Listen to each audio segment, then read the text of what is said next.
इस वक्त की बड़ी खबर, निर्दलीय सांसद नवनीत राणा की जमानत पर मुंबई के सेशंस कोर्ट में सुनवाई चल रही है। नवनीत पर राजद्रोह का केस लगाने को लेकर दोनों पक्षों में जोरदार जिरह हुई है।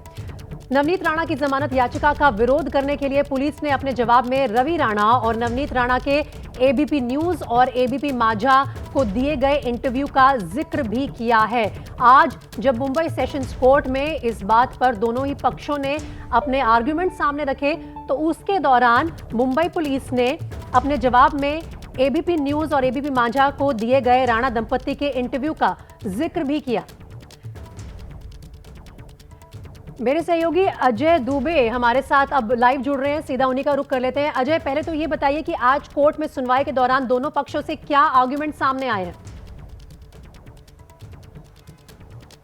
देखिए, तकरीबन आधे घंटे से ऊपर का समय गुजर चुका है और दोनों पक्षों के वकील है, चाहे वो राणा दंपत्ति के जो वकील हैं वो और जो दूसरे पक्ष के वकील है वो एक तरफ पोना और एक तरफ जो प्रदीप घरत है वो अपना अपना पक्ष रख रहे हैं। पहले जो राणा दंपत्ति के वकील हैं उन्होंने पक्ष रखा पूरे मामले में, जिस तरीके से जो हनुमान चालीसा को लेकर सब कुछ शुरू हुआ, और उन्होंने बार बार यही बात कही कि ये कहीं से भी हनुमान चालीसा पढ़ना, कहीं से भी जिस तरीके के जो कागजी जो आरोप उन पर लगाए गए हैं वो कहीं भी उस पर लागू नहीं होता। वो लंदन के एक ब्रिज पे पड़ेगा हनुमान चालीसा लेकर तमाम उदाहरण दे रहे हैं, बार बार कह रहे हैं कि जिस तरीके की धाराएं लगाई गई हैं उसकी कहीं कोई जगह नहीं है। मेरे जो वकील हैं वो बार बार बात भी जो प्रशासन की थी उसको सुन रहे थे। अपना पक्ष उन्होंने तकरीबन जो 25 मिनट तक रखा और उसके बाद जो अब प्रदीप घरत है जो सरकारी वकील है उन्होंने पक्ष रखना शुरू किया और शुरुआती जो बातचीत है उसके बाद उन्होंने जो अब एक महत्वपूर्ण बात रखी है, जो एबीपी न्यूज को दिया गया इंटरव्यू है राणा दंपत्ति का, उसको मेंशन किया, जिन्होंने कहा है कि जमानत याचिका का विरोध करने के लिए पुलिस ने अपना जो इंटरव्यू था एबीपी न्यूज को इंटरव्यू देते समय जो बातें मुख्यमंत्री को लेकर, हनुमान चालीसा को लेकर और पूरे लॉ एंड ऑर्डर को लेकर रखी थी, उस बात को अभी अभी कोर्ट में रखा है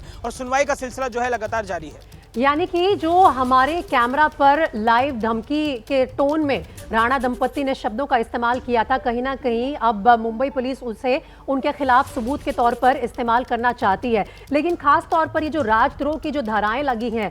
राणा दंपत्ति पर, अजय क्या लगता है कितना ठोस केस बन रहा है सरकार का इस पूरी धारा को लेकर?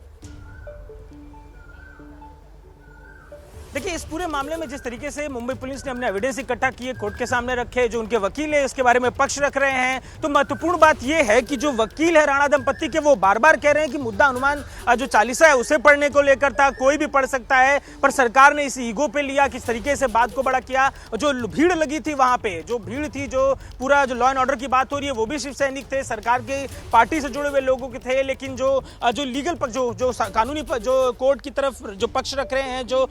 सरकारी वकील जो है वहां पर जो पुलिस का पक्ष रख रहे हैं, वो ये बार बार कह रहे हैं कि इनकी कोशिश सीधे सीधे जो सरकार है उस पर असर डालने की थी, शांति भंग करने की थी। दो महत्वपूर्ण बात, एक तरफ जो बात चल रही है कि किस तरीके से पूरा हनुमान चालीसा को लेकर ये बात कह रहे थे, दूसरा ये कि लॉ एंड ऑर्डर उसे बिगड़ने की पूरी संभावना थी। उनको कहा गया, उन्हें पहले ही नोटिस दिया गया राणा दंपत्ति को कि आप मत आइए, जिस तरीके की आपने बात की उससे शांति बिगड़ सकती है, पर जिस तरीके की वो आ गया और बेहद ही आक्रामक अंदाज में मीडिया से बात रखी, और मीडिया से बात के जब बात कोर्ट में रखी जा रही है तो उसमें उदाहरण के तौर पर एबीपी न्यूज और हमारे साथी चैनल एपी माझा में दिए गए इंटरव्यू को भी रखा जा रहा है। अजय, काफी देर से सुनवाई चल रही है, क्या खबर मिल रही है कोर्ट रूम से? क्या आज फैसला आ जाएगा जमानत याचिका पर या फिर अभी भी ये टलने के आसार हैं?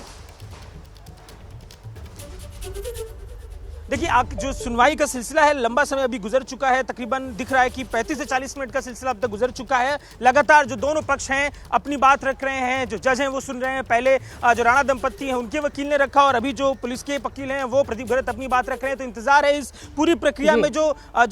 बातें हैं वो रखी जाए, उनके काउंटर में जो वकील है अपनी अपनी बातें रखेंगे और ये जो पूरी कानूनी प्रक्रिया है उसके चलने का सिलसिला है। संभावना जिस तरीके की है, जब फैसला आएगा तो बातें आगे की स्पष्ट होंगी। ठीक है अजय, आप लगातार नजर बना के रखिए मुंबई सेशंस कोर्ट से, जैसे ही कोई फैसला आएगा अजय दुबे सबसे पहले एबीपी न्यूज पर ब्रेक करेंगे।